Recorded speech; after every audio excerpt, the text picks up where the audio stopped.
have signed more than 23 agreements for collaboration in the economic, cultural and social fields. The Albanian President Ilir Meta and Kosovo President Hashim Thaçi attended a festive ceremony in Gjilan to inaugurate a statue of Idris Seferi. Mayor Veliaj showed support for the President's Orphan Children's Week initiative, appealing for better conditions to deliver equality for all youths. Good evening. It's 6 o'clock on Monday, the 27th of November 2017.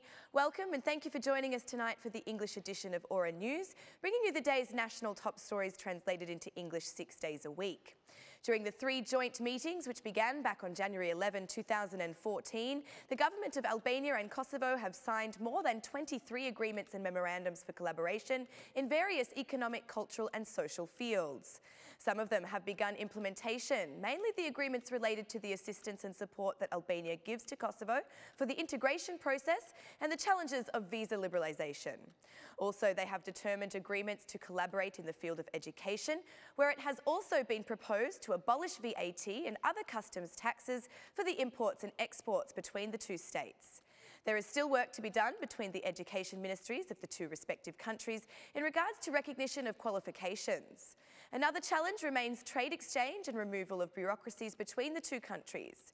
Although most of the agreements between Albania and Kosovo refer to the economic market, there is a significant anecdotal evidence that suggests many products continue to be blocked at customs points and business representatives denied entry. Despite these cases being highlighted, the rhetoric regarding the business climate between the two states has always been positive and focused on how great the improvements are. Another commitment is to improve services, infrastructure and trade exchange growth. However, at this stage, reports show that these areas are on the decrease. Another important agreement that has not yet been implemented but is being worked on closely between the two countries is that of providing a unified consular service for all Albanian and Kosovar citizens who live and work abroad.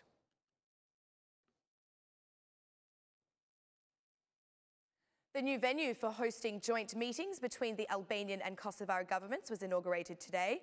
The governments of Albania and Kosovo met today at the House of Flags for the fourth meeting, where it was expected that 4 agreements would be signed.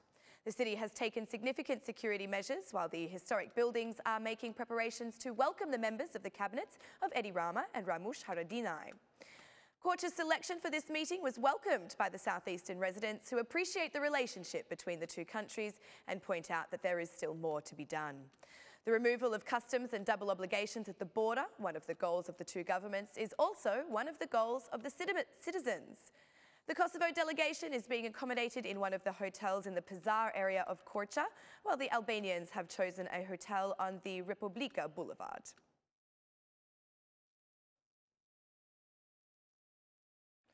Albanian President Ilir Meta and his Kosovar counterpart Hashim Thaçi attended a festive ceremony in Gjilan for the occasion of the November holidays.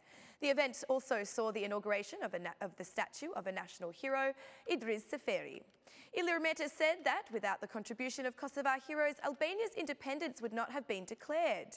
Meanwhile, the head of the state of Kosovo elevated Idris Seferi's figure as one of the brave men who contributed to freedom and independence. I am honoured to be here to unveil the statue. Idris Seferi is an honourable hero for our nation.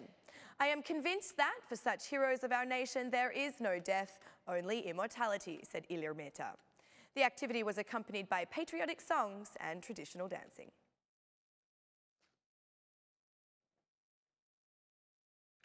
Chairman of the Democratic Party, Lulzim Basha, has accused Prime Minister Edi Rama and Minister of Finance, Arben Ahmetaj, for their stance on waste management laws. Basha claims they insist on progressing with construction projects for 3 incinerators for burning waste in Albania. According to him, it is because of their personal stance that the funds have already been given to companies even before the start of construction. We denounce a terrible criminal affair. The rubbish and waste sector is an industry where Edi Rama allows criminal offenders to run free. They are continuing with the incinerator strategy, which is devastating the country. Rama is turning Albania into a rubbish tip, said Lulzim Basha. The Democratic Party chairman demanded the initiation of investigations by the High State Control and the prosecution. According to Basha, millions of euros are expected to be spent on the strategy over the coming years. This is a criminal and mafia affair. The High State Control and Prosecution must immediately initiate an investigation to put an end to this affair that steals money from the Albanian people, said Lulzim Basha.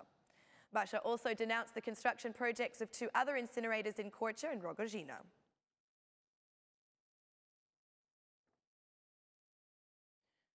The Socialist Party continues to make claims against the leader of the Democratic Party, Lulzim Basha, regarding a contract signed by the head of the DP with an American lobbying company.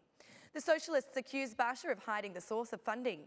SP MP Ervin Bushati has posed a series of questions to Basha, including why he used an offshore company's account to make payments on behalf of the Democratic Party.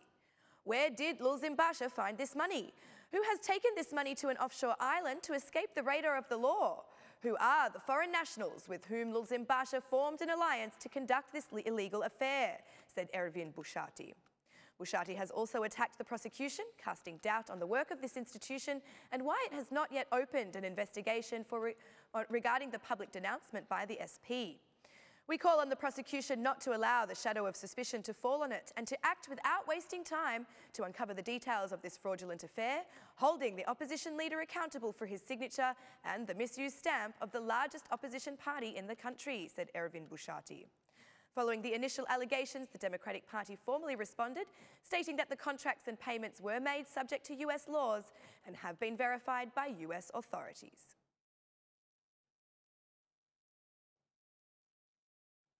The funds for road infrastructure have been reduced by 200 million lek, with the money instead being allocated to the new institutions that are being set up for justice reform.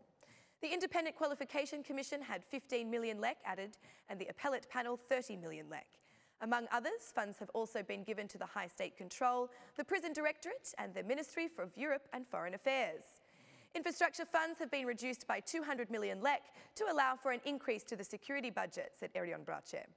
During the Commission meeting, 2 proposals were made for the removal of excise tax on certain forms of transportable energy. The Commission only approved the removal of excise tax on one form of transportable energy, but this change was still opposed by the head of the Economics Commission, which voted against. Despite the discussion being focused on the fiscal package and draft budget, MPs were involved in the debate over drug money laundering. Meanwhile, the Economy Committee approved an addition to the fiscal laws, forcing the government to report on any new PPPs. The draft budget and fiscal package for 2018 are expected to go through for approval article by article at the next parliamentary session.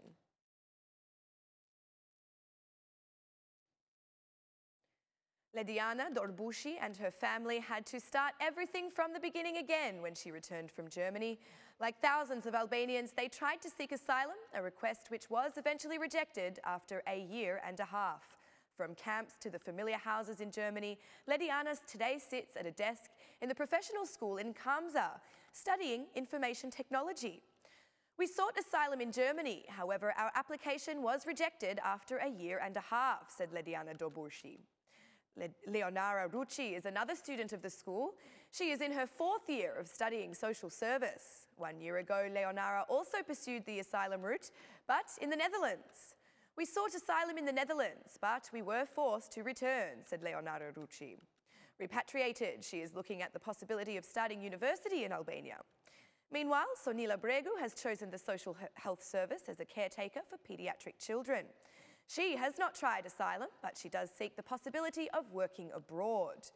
This multifunctional centre in Kamsa is a favourite choice by families that have returned to Albania, mainly because of the desire to obtain a profession after having lost months or years of school. Currently, there are 1,736 students studying, but the school principal says the demand is higher than the school's capacity. This multifunctional and professional centre is supported by the German Embassy and GIZ since 2012 in oversight and also receives financial assistance from the Albanian government.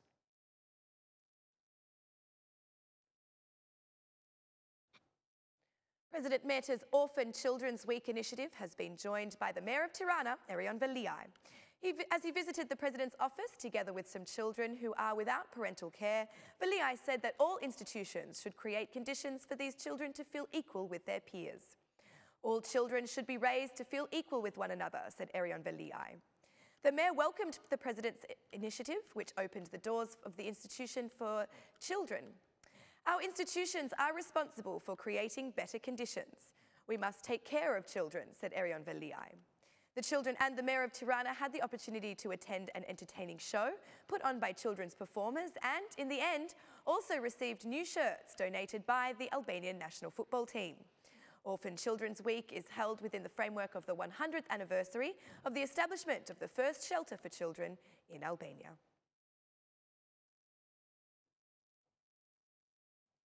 That's all for our English edition this evening. My name is Alexandra. Please join me again Monday through Saturday at 6 p.m. for your local news in English. On behalf of Aura News, thank you and good night.